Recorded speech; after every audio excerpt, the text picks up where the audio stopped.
Hola, mi nombre es Sofía Pinzón y a mí me tocó que hacer el temario B. Para el primer problema, que era el de vectores, teníamos que primero separar nuestros datos, los datos que nos daban y los que teníamos que sacar de los componentes en X y en Y, que podíamos obtener el que nos faltaba con el seno y el coseno del ángulo de 10 el ángulo de 60, multiplicándolo por 10,5, sea con seno o con el coseno. Después teníamos que sumar o restar el dato que nos dábamos. En este caso, en el seno teníamos que sumarlo porque estaba del lado derecho, o sea, en el cuadrante positivo del lado derecho, pero en componente en X. En el componente en Y teníamos que restarlo ya que estaba en el cuadrante negativo de Y, y con eso nos daba el resultado. Em, Después de eso, pues vemos que para la representación de un vector en coordenadas rectangulares y polares, em, puede representarse de diferentes formas. Las coordenadas rectangulares, que son donde ves la componente en el eje X y Y es el componente en el eje en Y, solo ponemos los datos tal cual están.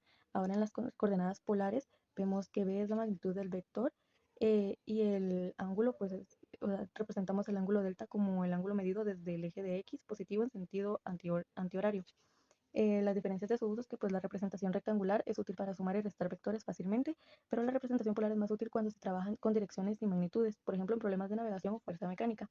Para el cálculo de la magnitud y dirección de un vector a partir de sus componentes podemos obtener la magnitud del vector usando el teorema de Pitágoras, que es donde sacamos, es como sacamos los kilómetros recorridos, haciendo la c igual a la raíz cuadrada de x y y al cuadrado, que eso es lo que nos daba como resultado de 14,75. De esta forma lográbamos obtener el ángulo del vector, el ángulo de lo que había recorrido el velero, que era entonces tangente a la inversa del opuesto sobre el adyacente. Eh, entonces nos daba el 80,3 del ángulo. Y por último, la influencia de los signos en la representación gráfica depende, ya que en el primer cuadrante el vector apunta hacia la derecha y hacia arriba. En el segundo cuadrante el vector apunta hacia arriba y hacia la izquierda. Este es negativo para el lado de X, pero positivo en Y. En el primer cuadrante ambos son positivos en X y en Y. En el tercer cuadrante el vector apunta hacia abajo y a la izquierda. En este cuadrante ambos son negativos. Y en el cuarto cuadrante el vector apunta hacia abajo a la derecha. En X es positivo y en Y es negativo. Si el vector está en el segundo o tercer cuadrante, el ángulo obtenido con tangente a la inversa debe ajustarse sumando 180 grados para obtener la dirección correcta. El segundo problema era de movimiento con aceleración constante. Este problema solo nos pedía sacar nuestra aceleración, y ya partiendo de la aceleración ya podíamos sacar nuestra velocidad final del segundo carrito cuando alcanza el primero. De esta forma es que obtenemos primero el tiempo, que ya nos daban los dos datos del 1,20 partido 1,50, que era 0,8, que es el tiempo que tardan los dos carritos. Ahora tenemos que usar la fórmula de x de tiempo, que era igual a x inicial más velocidad inicial por el tiempo más un medio de la aceleración por el tiempo al cuadrado. Con esta fórmula teníamos que despejar utilizando los datos que ya nos daban, que era más fácil porque ya teníamos la mayoría de los datos, entonces sabíamos que solo teníamos que despejar para la aceleración. Ya obteniendo la aceleración teníamos que volver a meter los datos, pero en este caso ya era con movimiento con velocidad constante, por lo que teníamos que hacer velocidad inicial más la aceleración por el tiempo. Y ya con esto obteníamos nuestra velocidad, la velocidad final del segundo carrito. Ahora, para las preguntas, pues que es un problema de encuentro-alcance en cinemática y cómo se identifica. Este problema de encuentro-alcance consiste en determinar el instante y la posición en que dos objetos coinciden en el mismo lugar. Para que dos objetos se encuentren en un instante determinado, sus ecuaciones posiciones deben ser iguales en este momento, por lo que x1 debe ser igual a x2. En el encuentro, ambos objetos pueden moverse en direcciones opuestas a partir de diferentes posiciones y deben coincidir en el mismo punto. Y alcance es cuando el objeto persigue a otro con una velocidad mayor hasta alcanzarlo. ¿Cuál es la ecuación de posición de un objeto en movimiento con aceleración constante? Es la de x igual x inicial más velocidad inicial por el tiempo más un medio de la aceleración por el tiempo al cuadrado, que es la ecuación que utilizamos para sacar nuestro despeje y poder obtener nuestra aceleración. Ahora, ¿qué significa que la aceleración sea constante y cómo afecta a la velocidad? Es que si la aceleración es constante, esto significa que si el cambio de velocidad en que cambia el intervalo de tiempo en el mismo, o sea, si la aceleración es igual al cambio de la velocidad dividido el tiempo, la aceleración es constante.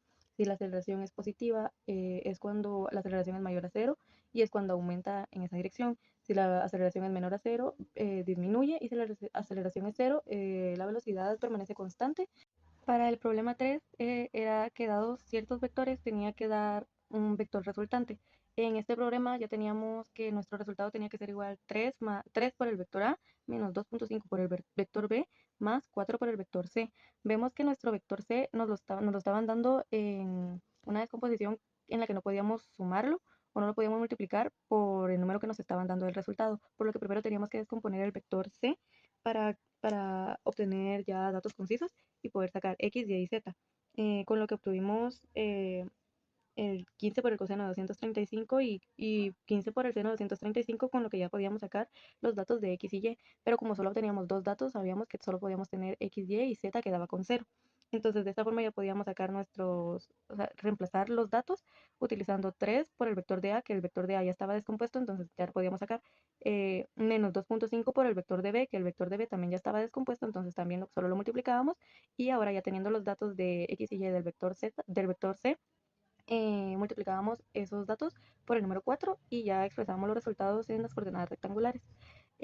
Porque es útil descomponer los vectores de desplazamiento en sus componentes cartesianas en un problema de navegación o recorridos.